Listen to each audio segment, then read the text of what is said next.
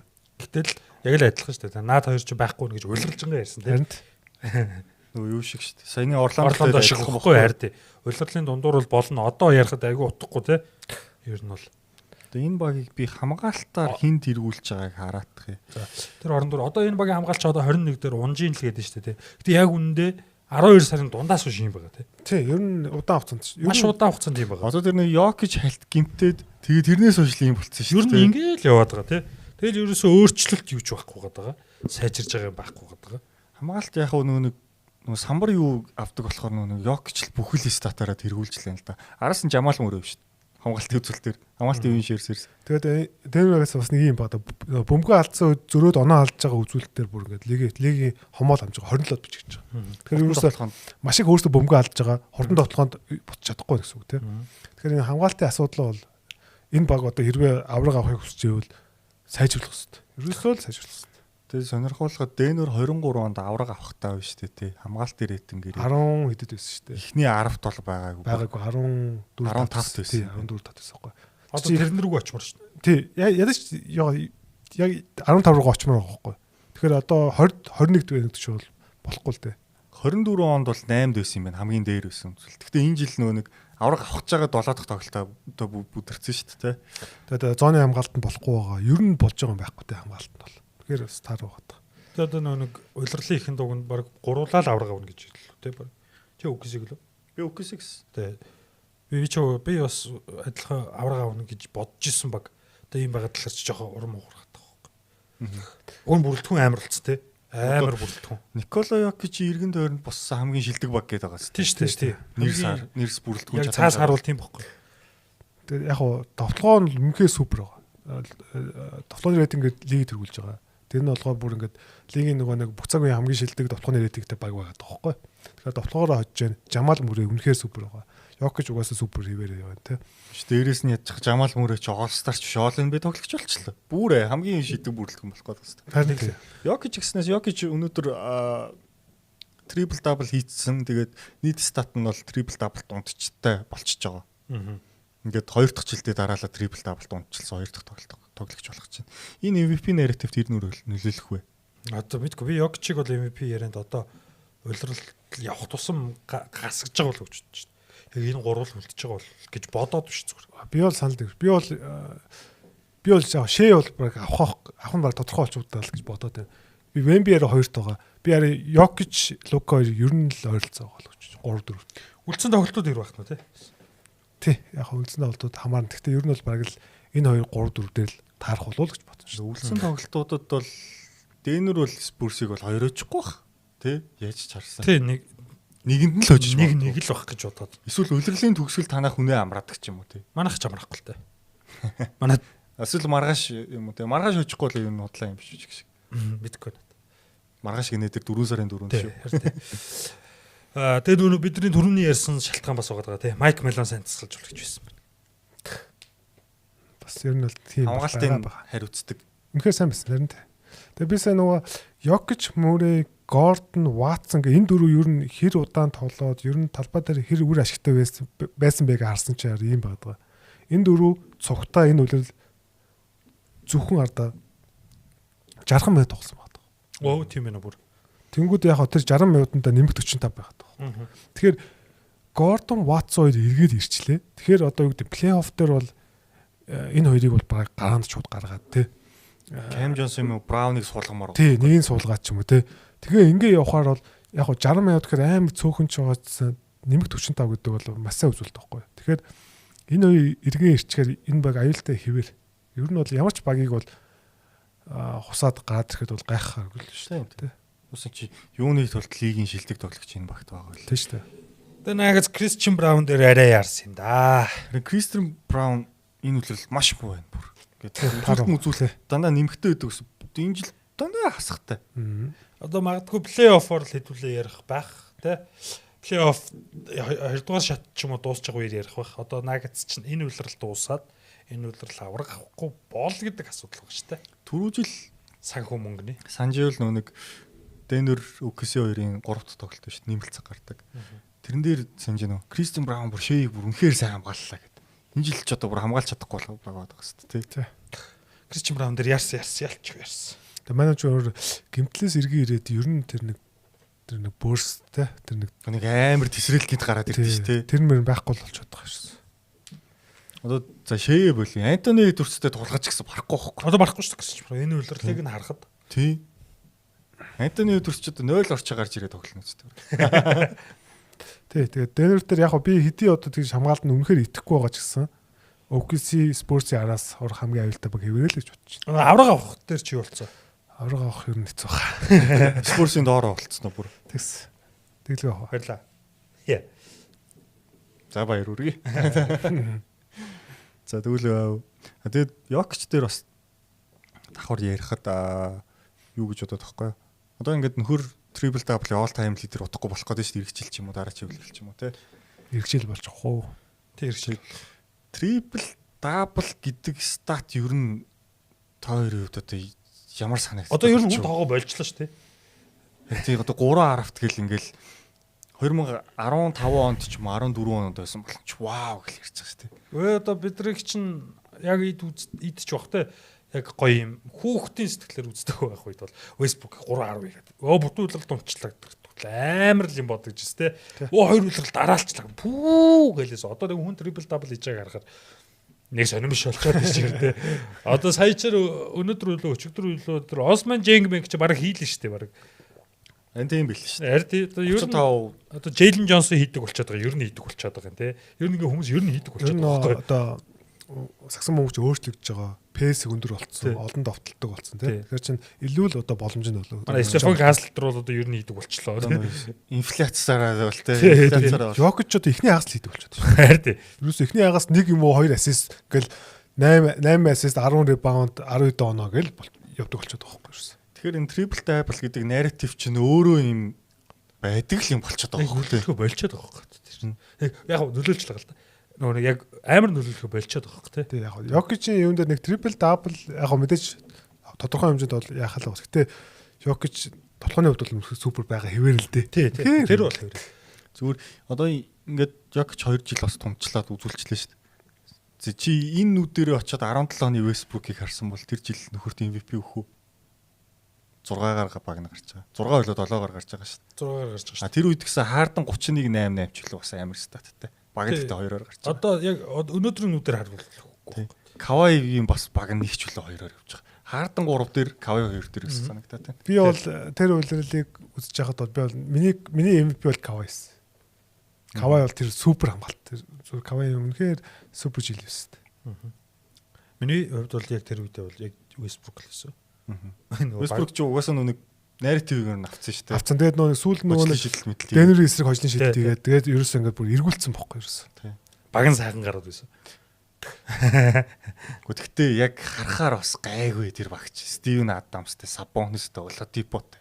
Кадртай. Тэгээ бодлоо Стивен Адамс л واخгүй юу? Ер нь бол Сабонис ч жоох хүүхэд байсан те. Оладипо ч нүсч яваалаад байсан. Үгүй Оладипо ч унтсан байсан. Яг эргээ санангууд. Тэр чи дараа жил нь All-Star болсон бохгүй юу? Харин тэгээ яг тэрний өмнө бас баг All-Star тоглож байсан. Яг тэр OKC-д Оладипо ч бүр таг энэ жилийн Крис Браун шиг байсан байхгүй. Уул нь бүр Ибакагаар сольж авчирсан тоглогч. Тэгээ бус бүтэхгүй тэр баг үнэхээр бүт. Андре Роберсон тий. 2К дээр авч тоглоход гоё өгөөсөн тий. Westbrook ч аим байсан тий. Тэр ингээ нарратив гэдэг айгу том юмны шийдэл байгаа юм л та. Одоо юу гэдэг юм тухайн үед үнэхээр багийн амжилт чанаар харах байсан уу? Эсвэл те Westbrook-тэй адилхан ч гэсэн илүү хожил авчирч байгаа хаартанд өгөх байсан уу? Гэмэлчлээ. Би ч тэгэл 101 хүн санал өгнө шүү дээ. 101 лөө те. Тэгэхээр тэр хүн тэгэл тэр хүн чинь хүн шүүж байгаа гэдэг чинь тэгэл ямар нэгэн тийм сэтгэл байгаа шүү дээ. Юмд эсвэл одоо юу гэдэг юм аа milestone те. Тэгэл татагдсан шүү дээ. Улирлын туршныг тоглогчийг амар гоёгээ харждаг. Яг өгдөг тэр чинь нөлөөлж л таарна шүү дээ. Тэ ер нь бол. Одоо тэгэл улирлыг бас сайн хаах чинь бас юм чухал баг. Одоо жишээлбэл юу гэдэг эхний хагас Лука одоо Йокич хоёрыг харьцуулах юм бол эхний хагаст бол Йокич хамаагүй илүү байсан. Тэнгүүд нь одоо нөгөө нэг Лука хамаагүй илүү байгаад шүү дээ. Тэгэхээр магадгүй Лукараа хүмүүс хэвийх байхгүй. Эхний хагасаа хүмүүс марчаад байгаа байхгүй. Тэгэхээр бас тийм чинь юу шүү дээ. Тийм бол байгаад байгаа. Тэр чинь Embiid-ийн ч жишээ өндөө 23 шүү дээ. Би энэ подкастт баг анхны суултан дээр л ярьж байсан. LeBron финалд гарахны хэвийн зүйл болцоо. Яг ч өөрөө энэ үзүүлэлтээ хэвийн болгочлаа гэд. За тэгэхээр нөх MVP юунд бол нөлөөлөхгүй. Тий, миний хувьд нэх нөлөөлөхгүй. Жоохон нөлөөлөх баг. За. Тэгвэл Denver-өөсөө хэдүүлээ шилжээд одоо энэ Houston Rockets бол Minnesota хоёрын хоорондын тулаан. Энэ хоёр чинь хоорондоо тоглол тэгэл хожигдоод яваад байгаа юм те. Тэгээд Rockets нэг хожлоор илүү болцсон байна. Эхлээд Rockets-ээс нь явчих уу. За тэгээд Rockets-ийг ч одоо энэ үлрэлж ангаал боллоо дөөч гэх шиг. Rockets-ийн хоёроос дэжгүй Phoenix, Philadelphia, Minnesota гэдэг ер нь бол гурван л сайн баг байгаа. Minnesota-тай юм шүү дээ өөрсдөө. Энэ хоёр ч одоо яг тэр сүүлийн тоглолтохгүй. Сүүлийнхээс хоёр дахь юм байна. Тийм л үү. Тэр тоглолт яг шийдэх гээд байгаа ерөөсөө. Тэгээд нөгөө нэг tie-breaker хэн авахаа шийдэх бас. Тэгэхээр ер нь бол хамгийн чухал тоглолт бол яг тэр тоглолт бол байгаад байгаа байхгүй. Тэгэхээр тэнд одоо за яг Миннесота дээр нөгөө Jaden McDaniels гэмтчихэд байгаа шүү дээ. Тэр бол маш харамсалтай юм байхгүй. Тэгэхээр Houston дээр бол бараг л орж ирэхгүй байх гэж бодож байна. Тэгэхээр одоо Houston бол маш том боломж. Тэгээ McDaniels тийм урт юм уу? Week to week гэсэн мэл шүү дээ. 7-оос тийм үү? Week to week гэсэн мэс. Өвдөгний юм бэл бас. Тэгэхээр наа багч McDaniels-гүй бол Lakers мэгстэй таглал барахгүй шүү дээ. Тий, плей-офф тоглолт тийм шүү дээ. Плей-офф ямар ч багийг барахгүй шүү дээ. Тий. Week to week үнэхээр явал одоо нав байхгүй шүү дээ. Тийм. Навгууд тосоомод үл SF дээр гарна гэсэн. Аяо сүүлийн үед гарч байгаа. Аяо сайн байгаад байгаа. Тэр чи трипл дабл хийгээд л шүү. Навыг дурсаад байгаа. Энэ багч явж хамгаалтгүй болчих шүү дээ. Тийм. Навгууд дээрээсээ Jaden McDaniels болчихвол. Тий, одоо Лука дээр очих гол хүн шүү дээ. Хэрвээ Lakers-д харах юм бол тий. Lakers-д ч юм эсвэл Denver-д харахад ямар ч огийн шилдэг төгсдөр очиж шүү дээ. Ер нь бол тий. Тэгвэл эвгүүтцсэн юм шүү. Би чинь гайгүй нэг зүгээр амраагаад байгаа юм болов. Тэгтээ гайгүй. Дараа 7 хоног моногоос яг week to week ер нь бол яг плей-офф ч нэг за нэг 18 9 хоног 20 орчим. Тий 20 орчим хоногийн дараа эхлэх байхгүй. Тэгэхээр бас өрөөл нь яг дууссан болов уу гэж бодоод байна. Зүгээр плей-офф дээр ирэх юм бол ирэх баха. Тий ер нь ирэхгүй бол болохгүй л тий. Тий ирэхгүй бол болохгүй. Houston-д бол араа Utah бол за Utah ойлгомжтой байна. Golden State байгаа юм байна. Phoenix-ийн талбайд байна. Phoenix бол эвгүй. Sixers-тэй юм байна. Sixers эвгүй. Sixers ч өөрсдөө play-in рүү орох гээд тэгээ Minnesota-д байгаа гэд 3 эвгүй баг байгаа юм байна л та. Гэхдээ энэ Golden State Rockets-тэй тоглохоор гол нь Steph ирнэ гэсэн. Steph ч тэгээд Rockets-ыг харахаараа Гайгүйх үү? Хүнээ Одоо бол одоо нөгөө багууд чинь одоо бидний харж байгаагаар Hawks гэл те. Одоо энэ өрөндийн 3 баг. Ер нь багууд ингээд аранд орцсон байгаад шүү дээ. Тэгэхээр одоо Rockets Mockets-ийн хувьд Warriors тажиглал сонирн байлгүй дээ. Одоо арайчтай л гэж бодож шүү. Гэхдээ ер нь арайчтай тоглоод байгаа шүү заримдаа. Тэгээ яг одоо улирал дуусгах чинь. Тэгээ яг Rich Shepard нөгөө нэг гараанд гарснаас хойш амжилтны хэсэгт дажгүй батах. Тий. Тэгэхээр бас ер нь бол заавал хожих ёстой л одоо Warriors Morris бол заавал хожих ёстой шүү дээ. Тий. Заавал хожих ёстой. Rich Shepard гараанд гарснаас хойш 13-4 амжилттай байгаа байхгүй. Тэгэхээр бас ер нь ихтэй одоо бол 4 дараалал очсон байгаа юм байна. Тий. Тоглолтыг нь хэмлэг нь харангууд Сэнгүүн гэх хоёр KD 2 Rich Shepard-д айгүйх найддаг болсон байлаа. Айгүйх итгэдэг. Одоо холбогч гэдэг байрлалын чухлыг ойлгож эхэлсэн гэх юм. Өнөөдөр чи Rich Shepard 9 удаа 3-аас ирсэн байсан. Тэгээд энэ Knicks-ийг орлоо алсан шүү дээ. Knicks-ийг харин тэгсэн. Идэж уусан шүү. Идэж ууж эхэлсэн те бүр. Тий. Тэгээд New Orleans ч юм уу сайн явж хат налчиж байгаа байхгүй 30 доноогоор. Тэгээ одоо Golden State дээр бол те. Тэгээ ерөнхий хувааруудыг сайн сонсоход бол Rockets дээр гарч байгаа юм шүү. Ингээ одоо харин тэгээд Minnesota ч одоо чанга байгаа байхгүй. Одоо Detroit байна, Philly байна, Charlotte байна, Orlando байна. Тэгээ Houston байгаа байхгүй. Тэгэхээр Jaden McDaniels-гүй энэ баг одоо яг энэ багуудыг хож чадах уугүй юу гэдэг дээр амар чухал 50% та хожиход л Rockets дээр нь гарлаа шүү. Тэгэхээр амар чухал тест бол байгаад байгаа байхгүй тий. Тэгэхээр одоо Minnesota-гийн хувьд бол одоо айнт ирсэн. Тэгэхээр айнт одоо жинхэнэ нөгөө нэг Бэтүү яах гэж ирснээ гаргах. Бэтүүгийн хэлдгээр нөгөө нэг хүзүр тоглох байх. Зөв өрөөндөө орж ирмээр тий. Зөв өрөөндөө ороо тий. Одоо бага чирмээр байгаа байхгүй. Detroit-той чинь өмнөх тоглолтод яачлаа. Энэ хоёрын ч тоглолтыг би ерөөс санахгүй байх. Detroit хоцсон шүү дээ. Detroit хоцсон тий. Тэг санагдаад байгаа. Айгу эртэл тоглосон санагдаад байгаа юм бүр. Detroit ч бүр хунжсан санагдаад байгаа юм. Гэн тий. 20 доноогоор. За би нэг хараад сандгүй.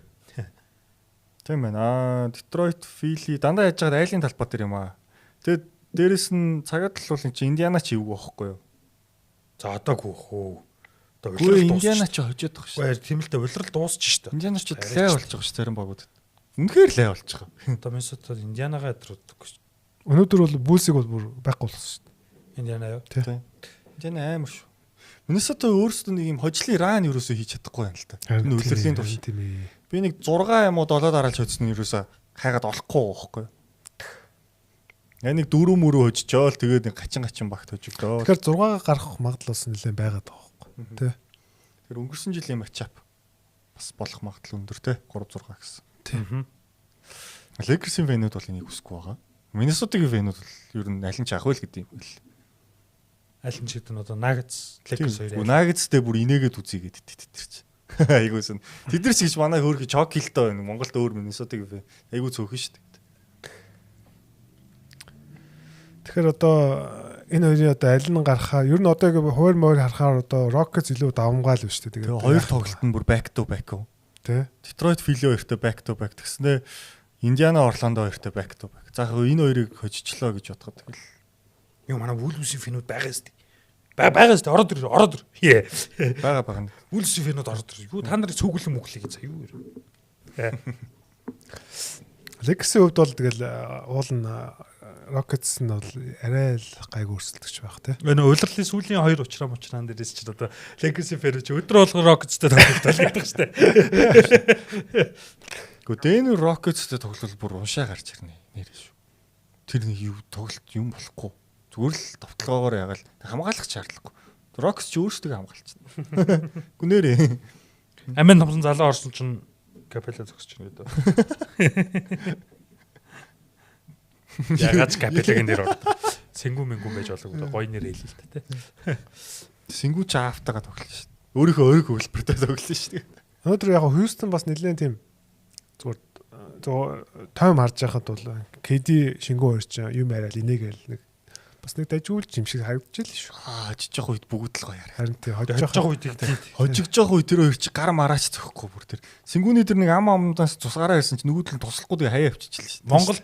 Монгол ер нь бол хамгийн ойрхон харагддаг. Одоо жижиг лигүүд шүү дээ. Багууд хожиж явахад л пүү гарч ирээд хоолунд PC тоглонтэй багаараа хожигдод гарч ирэхэд л зодтолтоод. Зодтолтоод. Тийм жишээ харцсан юм уу те Монгол. Өө Монгол зөндөө. Бараг бүх баг тийм. Жижиг лигүүд гэдэг шүү. Дээд лигээс бусад лигүүд. Багууд ер нь тийм.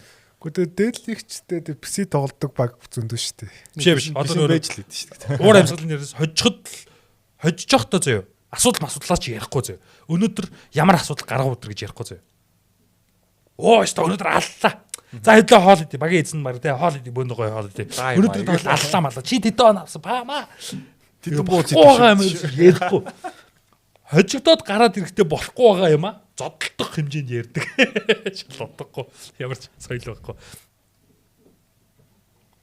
Тэгэл жижиг лиг байгаа шүү дээ.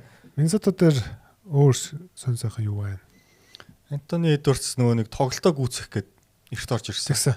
Одоо толцсон байгаа. Одоо толцсон байгаа. Тий, одоо толцсон. Тэгэхээр бүх тоглолтод чин сэтгэлээсээ тоглох хэрэгтэй. Тэгээ зарим нэрийн чин сэтгэлээсээ тоглохгүй байх шиг 0-0 орж гоцрол те. Бид нэр одоо зүгээр бэртлээс сэргийлээд сэлгэнээс гаргасан юм бол гэсэн. Антони Эдвардс нэг юм билээ. Сайн нөгөө ахлах сургуулийн насалж уус нэг ярьсан. Манай үуч яг тоглолт эхлэхээс өмнө ер нь их 0 их явдаг гинэ. Тэгж өөрийгөө бэлддэм үү? Мэдгүй одоо гиз мэс тэгж ажилт юм уу? Ходоод модоод тэгж ажилт юм уу? Ямар нэг допамин ялгаруулад байна. Тэгж хөнгөн шингэн болт юм бишээ сайхан. Мэдгүй зүгээр ямар нэг допамин ялгаруулад байна л гэж бодоод байна шүү дээ. Хүүгүүд их хийдэг үнэс тэгдэм болоо. Мэдгүй зүгээр тэр энэ асуултыг үзэгчтэй үлдээ. Нэг хаалга нэгтгэхэд нөгөө хаалга. Нөгөө юрд юм биш дээ. Хоёр давхрууга хаалгаар хоёулын нээжл гардаг үстэй. Эдвардс нэг тийм ярьж илээ шүү тий. Сонирхолтой тий. Бас наад чи бодмоор юм байна. Өөртөө нэг ярмаар юм байна. Хүүхэд их үдэг хүн гэдэг юм шүү дээ. Гол нь. Байж болно. За одоо хөлөөлөл дуусахад тэгээ дараа хоёр нэг үлдчихэ тий. Одоо ер нь тэгэл одоо нэг хамгийн гоё одоо плей-ины шат тий. Тэгээ плей-оффын шат маань бол хаяанд ирчихэд шүү дээ. Дээрэс нь одоо March Madness-ийн сүүлийн 3 тоглолт. Одоо Final Four. Тийм шүү дээ. Тэгээд шууд 2 хоногийн дараа финалийн тоглолт нэмлээ шүү дээ. Тэр үед NBA-ийн тоглолтууд. Майк маань бүгд уншицсан багтав. Гөө уншаагүй шиг. Манай дагагч чамайг дагддаг бэлэг шээ.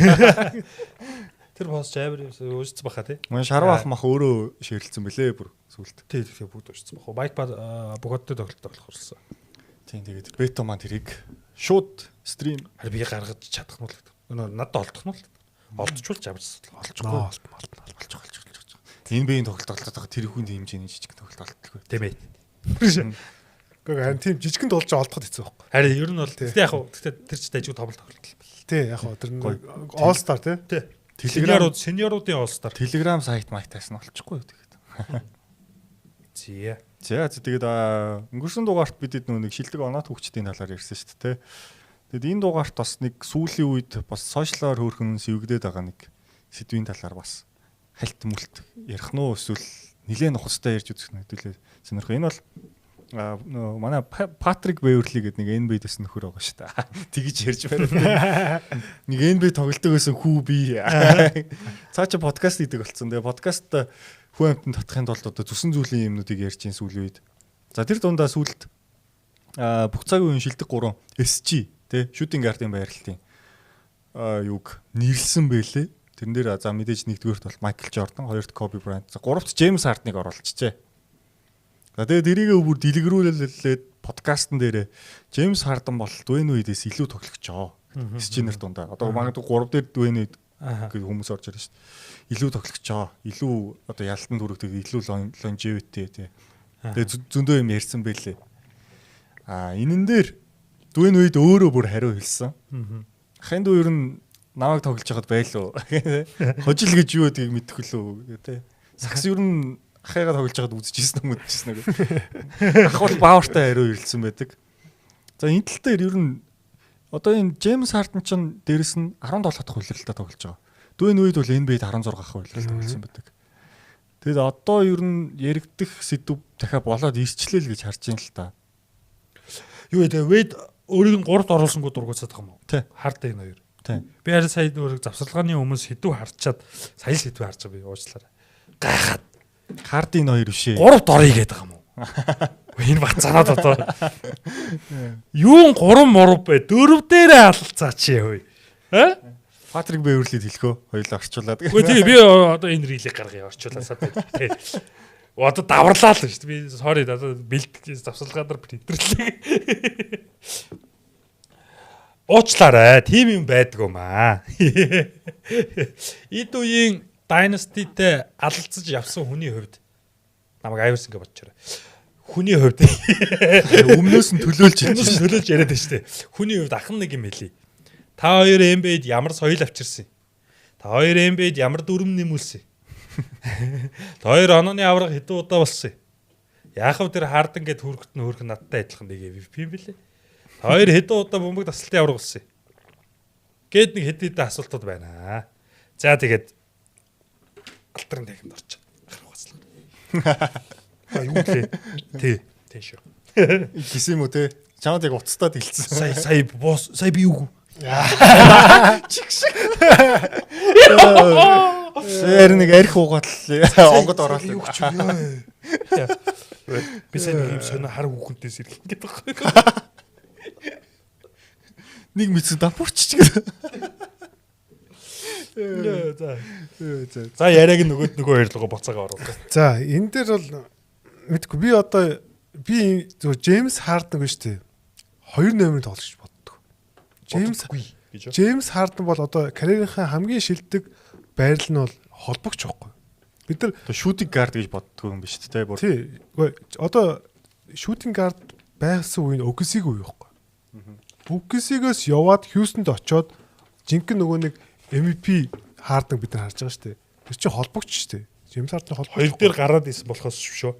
Одоо бүх одоо бөмбөгийн их мэдлэлтэй холбогчийн үүрэгтэй бол Джеймс Харден холбогч. Яг уу Хьюстонд ч юу н яваа явтлаа 2 дээр л гэж явжлаасан л та байрлал. Харин байрал нь бол 2 дээр исэн. Тэгээд яг CP ирэхэд бол хоёрлоо бүр яг юу яаж байгаа шүү дээ. 2 жил. Гэхдээ ер нь бол яг CP-тэй байсан ч гэсэн ер нь бол бүх бөмбөгийн их мэдл ер нь бол илүү Харден дээр байдаг байхгүй. Би бол зүгээр Джеймс Хардныг хамгийн шилдэг одоо байрал нь бол холбогчийн байрал гэж боддог. Гэтэ яг хуу за тэгээд хоёроор ингээд бодоод үзэж байгаа юм шиг байгаа. Тэгээд улирлын одоо юу гэдэг амжилтууд оноо юм уу бол мэдээж Харден илүү байдаг. За яа чи би нөгөө улирлын юунуудыг одоо онорыг дүүн хэлчихье заяа. Джеймс Харден All NBA 1-р багт 6 удаа нэрлэгдэжсэн. Тэгээд All NBA нийт нэрлэгдэхдээ бол 8 нэрлэгдсэн. 8 нэрлэгдсэн гэдгээрээ Dwayne Wade-тэй адилхан. Wade болохоор All NBA 1-р багт 2 л удаа нэрлэгдэжсэн. Kobe-гийн үед болсон. Тий. Тэгээд defensive багт 3 нэрлэгдсэнээр илүү. Harden финал бишээ зүгээр энгийн MVP авснараа илүү. Wade финалийн MVP-тэй. All Star-аар Wade 2-оор илүү идэм байна. Сонирхолтой. Тэгээд аврагаар илүү байгаа Wade. Тийм мэдээж 3 аврагтай. Зүгээр за яг хоёулын SG гэж бодоод ингээд харьцуулахад бол би бол зүгээр Wade-ийн тал. Wade бол илүү тоглогч. Тэгээд 3 аврагтай. Тэгээд Dwayne Wade-ийн 2006 оны дээр ран болно шүү дээ. Бүр супер ран байхгүй.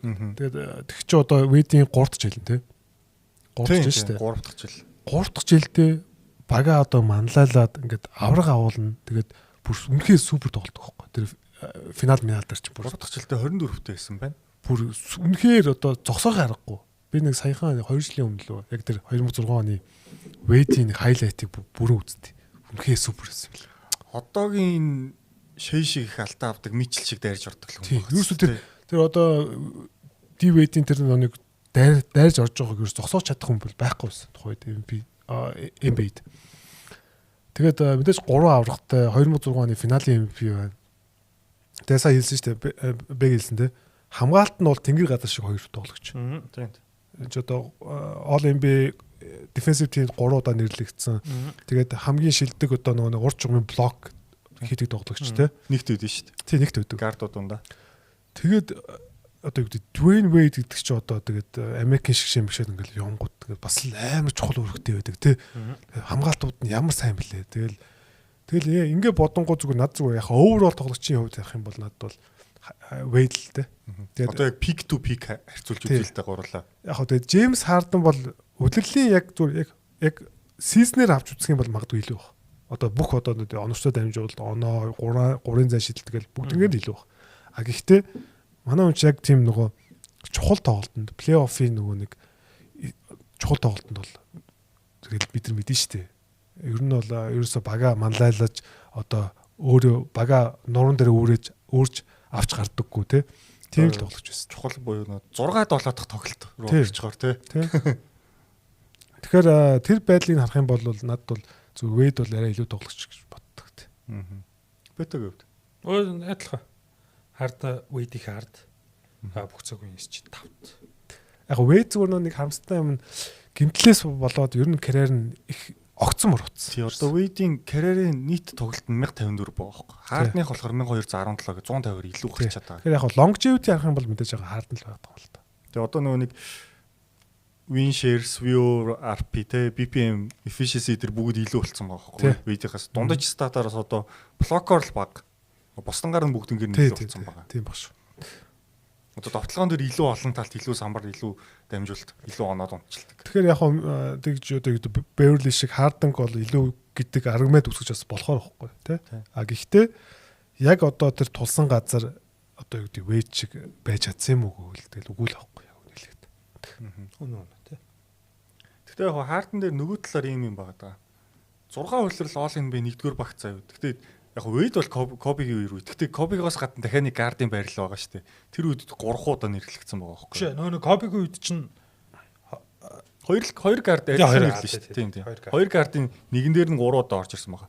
James Harden чи Stephen Curry тэгээд те одоо юу гэдэг Damian Lillard, Kyrie Irving гэл 40 гардуудын үер үед байл шүү дээ бас. Амар. Westbrook гэдэр гэл те. Энэ үед 6 удаа all in бэ 1-р багт гэдэг чинь бас яг тэрийг харахаар бол өвлөрлийн бол Harden илүү тоглогч. Яг харахгүй гэнэ.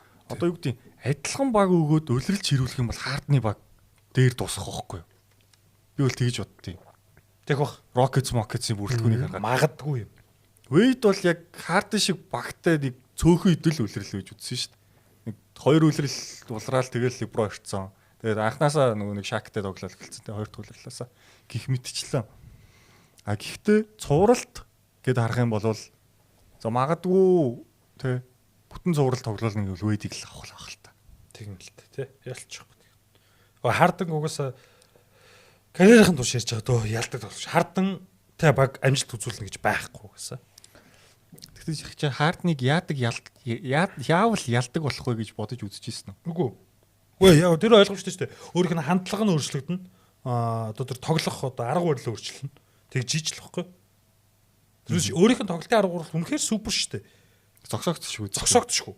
Гэхдээ өөрийнх нь одоо хандлага одоо юу гэдэг юм те тоглоомонд үзүүлэх одоо тэр нэг юм сэтгэл болон сэтгэл зүй. Эднэр нь бол ялах тоглогч биш байхгүй. Сувралт одоо ингээл авраг аваал. Яг бид амар олон тохиолдлыг харчаад байна л те. Тэгээ цувралыг яагаад тэгж амар ихлүүлт юм бол Хартан. Үнэхээр амар ихлүүлт. Өөрийнх нь чадвар л тийм байхгүй. Тий. Эсвэл ингээд одоо юу гэдэг нь эхний тоглолтод амар авлаа, хоёр дахь тоглолт ингээд цувралдаа ингээд уншигдчихад байна бусад багтаа. Бас сонирхолтой тийм. Яг одоо өөрийнх нь байгаа байдал бол яг нэг төвшөнтөл байгаад байгаа байхгүй. Ойлгомжтой болчиход байна. Тийм. Яг нэг төвшөнтөл байгаад байгаа. Тэгээ өөр эсрэг баг нь өөрийг нь хамгаалаад учир нь олоод эхэлнэ шүү дээ. Тэгэнгүүт нөхөр өөдөөс нь алаа яадаг гэсэн ямарч менталити байхгүй. Өөр юм хийгээл тийм. Яавал би одоо тэгвэл миний энийг ингэж хамгаалж байгаа бол би тэрэн дээр яах вэ гэдэг юм өөрсөлж ерөөсөө хизэж хийж байгаагүй шүү дээ. Тэгэхээр яг хөө тэгэл тэн тоглогчийн л одоо ур чадвар нь л байна л да. Яг гэх юм бол одоо тэгэл яг одоо тийм хан тулцсан тий хожигдох ирэхгүй яг тийм тоглолтод яг тэр прешрийг давж гарах тий тэр прешрийг давж гараад бага хожилт хөдлөх тийм юу алгалдаа тийм одоо юу гэдэг сэтгэл зүй тийм хүсэл гэж тий одоо магадгүй хүсэл тий тэмцэл байхгүй л юм шиг байна. Яг нөхрийг буруутгах ч бас буруу гэж бодсон. Тий буруутгах юм бол байхгүй шүү дээ. Үгүй яг буруутгах болно л та шиг гэдэг. Тэр тоглогч юм байхгүй. Нөхөр өөрөө зүгээр л тэгээд дуусчмаар байдаг ч гэж магадгүй л тий. Хартдаг гэж магадгүй. Энэ хүртэл чирээд ингэсэн, ингээд үзүүлсэн. За одоо лайлаа гэж бас тэгдэг байж магадгүй тий. 6-7 дахь. Мэдгүй одоо тэр хүний доторхыг мэдгүй юм байна. Тэгэл хэрвээ тэр хүртэл чирээд одоо лайлаа гэх юм бол наа чинь бүр шил утгахгүй байхгүй. Гэхдээ одоо өнгөрсөн жилийн 7 дахь тоглолтыг одоо би шууд статын шууд ингээд харах гэдэг л 8 товтлсон байгаа. Тэгээ 7 хоногт дуусчих жоохгүй. Тэрний өмнө би яг санаж байна. Филид байхад 6 дахь тоглолтын дээр лөө 7 дахь тоглолтын дээр ч илүү бас хаана. Бостонгийн эсрэг тий. Тэнгүүд үгүй Фили биш үлээ. Юу юм бэ? Фили. Тэн дээр нөө юу яа тий. Нэг хэлсэн үг над ерөөсөө мартагддгүй. Хожигчоод гарч ирээд хэвлийн уралдаа сууснаа. 2 дугаар хагас бөмбөг над дээр ирээгүй шүү дээ. гэд нөгөө хэд рүүгээ чигж байгаа юм уу те. Уул нь ч одоо гол бөмбөгтөө байх юм чи өөрөө байхгүй. Уусал байгаа шүү. Байгаа шүү дээ. Чи макси бөмбөгийг авч тагаад байгаа юм биш шүү. Тэгэхээр ер нь жоохон хариуцлагаас жоохон цухтдаг ч юм уу те. Яг тэр нөгөө нэг одоо хэлсэн үгээс бол тэгж л харагдчихсан. Одоо тэр Филигийн Босны эсрэг 7 дахь нөгөө алдар тоглолт биш үү? Нөгөө Эмби тэр хоёр хойлоо утаардаг. Нөхөр 11 давтлаад 3 хийсэн байгаа байхгүй. Тий. Харин. Тэгээ 9 оноод. Тэрний 6 дахь тоглолт нэр нь 16-аас 4 гээд бас улаарсан. Гэхдээ одоо тэгэл ер нь хаардны бүх карьер ингээд яг яг тийм яг наадч нь л гараад нэр. Тэгээ нөгөө Филадельфид бас Майами эсрэг 7 дахь тоглолтод 11 оноод. Өмнө нь ингээд товтлогыг нь харахаар 15 мав дундаж товтлоод байгаа. Ичнээ танилцсан гэсэн. Одоо бид нар өөрөө Cavs итгэхгүй байгаа шалтгаан чинь ерөөсөн. Хартан Мичл хоёр. Мичл чинь яг хаардан баг. Гэхдээ Мичл бол дайраад дуусна шүү. Тэгээ Мичл яг хаардаг болох юм бол ганцаараа дайраад нөгөөдүүлээ тоглолт. Харин яг эцсийн үр дүн яг адилхан ялдаг тоглолт биш. Мичл хард хоёр. Яг энэ жил гайг бах уу? Энэ жил угаасаа хаардан дайрахгүй юм чи Мичлэн дайраад дуусна. Харин хоёр ялдаггүй тоглогч нэгдэхээр юу болдгийг Houston Rockets тарсан байхгүй. Westbrook, James Harden. Harden гэхдээ яг бүх цаг үеийн хамгийн шилдэг карьерийн 7 дахь тоглолт нь бол нөгөө Golden State эсрэглэм байна л та. 19 онд. 35 он уул нь авсан юм байна. Хожигдцол. Тэгэл ялаагүй л баг. Хожигдцол болох хэвээр. Яг Warriors-ыг 8 баг гэдэг өнцөг байгаа л та.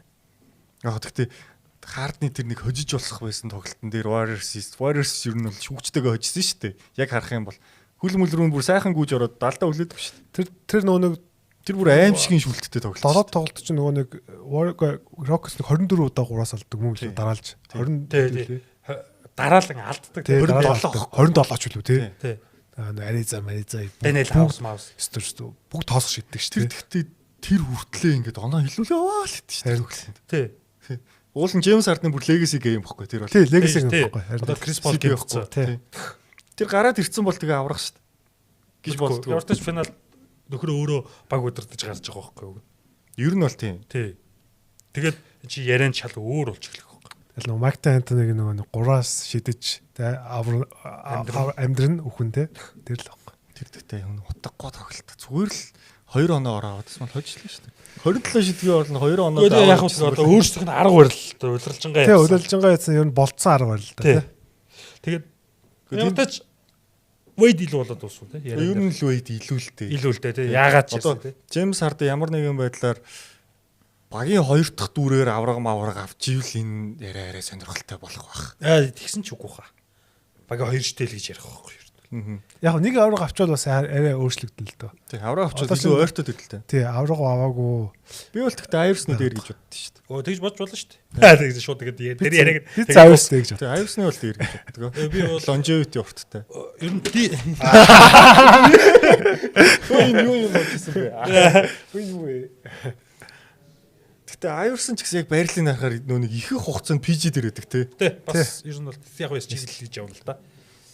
Бас сонирхолтой. Яг одоо нөө сая бетиг гаргасан өнцөг зөв л дөө. Тэг чи нөө өөрчилсөн юу гэдэг утгаараа соёлын давлгаа явуулсан шүү дээ. Тэгээд Iverson-ыг бол үзэн яддаг хүн бараг байхгүй хаа. Одоо цагт. Одоо бол байхгүй. Тэг одоо бол хайрладаг л. Гэхдээ 2000-ад онд би зүгээр боддөө шүү дээ. Үзэгчд хайртай. NBA-ийн өөрөө дургу тий. Ер нь л тий. Дэвид Стермстерийн чи бүр ингээд бандуулах гад. Тэгээ нөхөр ер нь жоохон залхсан юм шиг байл. Миний ойлгосон. Манай хүний зан характер ер нь болдгоо мөө. Хандлага гэсэн шүү дээ. Одоо бол үнэхээр гоё юмсан. Одоо бол ерөөсөө л ах. Сайн ах тий. Тий, сайх. Одоо Филигийн дээр хүүхдүүд мэн тий. Бэлтгэл битгий дасгалжуулагчийнхаа үгийг сонс тий. Ерөөсөө л тийм болцсон. Одоо тэр сайхангаар байлаа шүү дээ. Тоглодог багтаа бол. Sixers чин Ари албан дээр нь байдаг үстэй тий. Нэг амбассадор өдр дээр нь байдаг үстэй. Одоо юу? Ари албан дээр л байх. Ари албанд албаасны Ари албанд бол байхгүй. Юун бэлтгэл гэж асуусан хүн шүү дээ. Нөгөө эцэг эхчүүд нэг багтаа хичээл хийдэггүй байсан. Тэгээ өөрийнхөө хүүхдэд хичээл хийгээд. Өөрийн алтаг байхад аа гээл дээ. Өөрийн алтаг минь бити тавтаарай. Сайхан гараа гэж яах гэтэл шүтинг гарден. Бэвэрли тэгээд Вэйдэд юу гэж хариулсан. Бэвэрли одоо тэгээ подкаст нь дараа нь би тэр сонсоогүй л байна. Нэг юм энэ хоёр ингээл яваалгаа. Одоо Бэвэрли чи Westbrook руу орцсон явж байгаа. Бөрөө. Тий. Тэр хоёр ч ойлгомжтой л та. Гүг Westbrook магтаад ирлээ. Чи бол Стефи Хард ортох шилдэг хоёр дахь холбогч. Аа. Оо мань Beverly чи өөрх юм подкастын тийм баг үзэж байгаа бах та. Тийм hot tag хэлээд. Тиймэрхүү юм яриад эхэлснийг бодоход Beverly чинь тэгээд сонио мэдгүй жоохон бэлтуучлал явал. Тэр хоёр чи тэгээ андууд болцсон шүү дээ Lakers очоод. Тийм шүү дээ. Тийм шүү дээ. Хамуут шүү дээ нэг үйл. Карьерийн юугаа ингэсэн. Тийм. Westbrook ч одоо хүнтэй муудаад секундын дараа сайн дээр яваад лээ одоо. Beverly-гээ нөгөө юу санд ороод те нөгөө Minnesota байхад нөгөө play-ин тойжчаад тэр амир те. Ингэж эргэлдэг те. Би харин бодоод байна. Үгүй та play-ин тойж үзсэн юм уу гэж л. Сонсох болов гэж бодоод байна. Хэнт чи яалаа өнгөд та play-ин тойж үзсэн юм уу? Тэр нөгөө яасан биш те нөгөө Wedge нөгөө авраг авчаагүй авраг авч юм биш нэг My City гэдэг шүү дээ те. This is my home гэж те. Тэгээд нөгөө яг нөгөө ингэр дээр гараа те. Яг манай үчиг ингэр хөшөөнө байгаа шүү дээ. Beverly-тэй сайхан гараа те. Ингэж өөлж мөлөөд. Тэр гоё. Тэр Миннесотагийн хожил нэрээ баг түүхэнд хамгийн том ажилласан шүү. Гэтэ яг тухайн үеийн тоглолтыг үзээд тэр үйлрэл байгаа тэр тоглолтыг үзвэл тэр яг шиг байж болно гэхдээ. Тийм ээ. Тэр ч угсаа Clippers-ийг эргэж ирдэг байхгүй. Тий, тэр амар гоё тоглолт болдог байхгүй. Нөгөө Cat ихний үед 3 алтаа гаргаж суучдаг ч лөө. Тий. Тэгээ Beverly чи өөрөө бас амар сайн тоглолт байхгүй. Тийм. Нүүр нөлөөгөө сайн үзвэл тэгж болно бол дараа нь аргадalчаал нийл яваад тоглоо. Яг тухайн үед болно бол. Тэгж гарчаад Grizzlies далуулсан бэ тий. Тэгээд 7-оор гараа. Гоё. Beverly тэгээд ер нь NBA-г бас хөгжилтэй болгодог байсан тий. Нөгөө нэг LeBron нөгөө нэг алдааштай гэсэн камерын үзүүлсэн. Энэ чинь юу штэ. Шүүгшин камерыг үзэхгүйгээр техник өгдөг тий. Beverly үе хэтрүүлдэг л болохоос шугн гой тоглогч. Уул нь гой тоглогч тий. Нэг Westbrook-ийг гимтээдэг л ер нь жоохон хогийн байсан болох хэвээр. Westbrook-ийг гимтээдэг Chris Paul-ыг л нэг нуруунаас нь түлхдэг. Тийм штэ. Тэр чинь бүр ингээ тоглолт ойлгомжтой болчих араас нь дуруулан түлхээ. Хогийн гар төлөө барьж чадахгүй. Тэгээд тийм 2 3 л үйлдэл байгаа болохоос яг тоглолтын үзүүл амар гой тоглогч. Тийм штэ. Хардны хажууд яг чиг байх хэвээр хүн байсан баг. Тийм. За. Beverly ерөн сүлд хаана тоглосон юм? Санаж байна уу? Beverly сайхан Израиль тоглож байсан шүү дээ. Тийм билүү те. Израильд лөө NBA сүлд хаана тоглолоо? нэг тийм NBA чинь Bucks төсөө. Тэглөө. Bucks төсөө тий. Тийм шүү дээ. Тэгээ Bucks нэг хальт манай үчи Израильд лөө нэггүй юу л нэг жоохон дайн самуунтай нэг жоохон эвгүй газар очиод тоглоод манай үчи Тил авъя гэсэн бах магт татсан байл. Тий, ер нь нэг тийм асуудал байсан шүү тийм манай үчи. Ер нь тэгээ сая нөгөө нэг дүүм үгүй нэг бас нэг жоохон гэр бүлийн хүчрхийл үлдсэн. Жоохон нэг эвгүй юм бас яригжил л тий. Тэгээ подкаст хийе. Тэр ер нь одоо яг подкаст хийж байгаа гаруудыг хараад найран Beverly. Дандаа сайхан гар Steven Jackson Max гэх тий.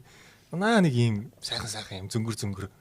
Мэрэнэсийн подкастаас бол авах юм юу ч байхгүй шүү дээ үнэндээ. Тийм шүү дээ. Одоо тэднийг сагснаас үзэж ийн гэдэг ч бас сонирм биш гэдэг. Яг Jeff T-ийн арай нэг гоё сонирхолтой байдаг юм шиг байгаа тийм. Jeff T-г чи угаасаа нөгөө нэг юм боловсралтай гэх юм уу? Хүн шүү дээ. Jeff T-г соёлтой ч гэх юм уу? Их гоё ярьдаг энэ тийм гоё storyteller юм билээ. Гоё ярьдаг гоё. Тэгээ тэрийг нэг амар марцсан ярьдаг юм шиг байгаа тийм. Jeff T-г чинь тэгтээ нэр идэгсэн шүү дээ. Саардныг хинээс илүүгээл эд. Үедээс үү? Яг хөө тэгж хэлж болно л хүн тэгж бодож. Мөн сүүлийн үеийн одоо яг сүүлийн үеийнхэн бол ер нь Wade-ийг бол нэх ядгүй юм бэл. Сонирхолтой. Хүндлэлгүй юм. За тэгвэл NBA Lower Boys-ийн хувьд бол юу Wade, Harden за болчихлоо шүү дээ. Тэр ч одоо тийм шүү дээ. Чи Бетогийн хувьд бол Iverson баг нэгт нь байх гэж гайхаад үгүй те. Kobe-гийн дээр ч гайгүй те. Яалаа гэж. MJ-гийн дээр юм. MJ cross юм чи нэгт шүү дээ. Kobe-гийн эсрэг 48 он авцсан. Нэгт. За. Миний нэт тэгээ дутхгүй нөгөө шүүтинг кар дээр Васил нь орж ирээд. За одоо манайхаа бас нэг пост хийчихгүй те. Бетогийн хувьд MB-гийн хамгийн шилдэг эс чи бол Allen Iverson юм шүү. Байж болно шүү. Манай хоёр айгу хөгжилтэй л баг шүү нэг. Байж болно шүү. Байж болно шүү. Би яасан ч тэр хоёр руу одоо арайч. Фэн. Гэхдээ Wade 3 аврахтаа ихэд Iverson-ы хариу нь юу юм? Ер нь бол тэгэл тоглоомд үзүүлсэн нөлөө. Энэ тоглоом game influence. Тэгээ нэг онооны аврагын юу гэж болох юм. Ер нь бол одоо нэг хэлээд байгаа би яг PG гэж ярил Steph-ийг илүүд үзнэ. Хэн илүү тоглогч вэ гэвэл Magic Johnson-ыг дээр нь бичнэ гэдэг шиг гэдэгтэй адилхан жишээ байхгүй. Яг байрлал дээр хүн ярил нэг авраг мавраг шал удахгүй жоох нөлөө нь багасч байна. Миний хувьд бол. Iverson-ы нөлөөгөөр орж ирсэн одоо зөндөл олон холбогчд хэллаа шүү дээ. Бron James ч Iverson-ыг харж үтэж орж ирсэн шүү дээ. За тэр их. За тэгээд NBA Loverboys-ийн 28 дахь дугаар байлаа. Тэгээд дараагийн дугааруудаа та бүхэн маань те бас манай хоёлаа шахаж хагаад 2 дугаар өмнө шахаж хагаад ахихаа 30 насны төрсөд 30 дахь дугаараа хийх байсан шүү дээ. Хөөе юу байгаа шүү дээ. Зэро дугаар байгаа заяа. Спешиал дугаар тэгээ 30 байхгүй. Тэгээ 30. Яг 30 байхгүй юу? Стефин нас яа. Стефин дугаартай нас яа.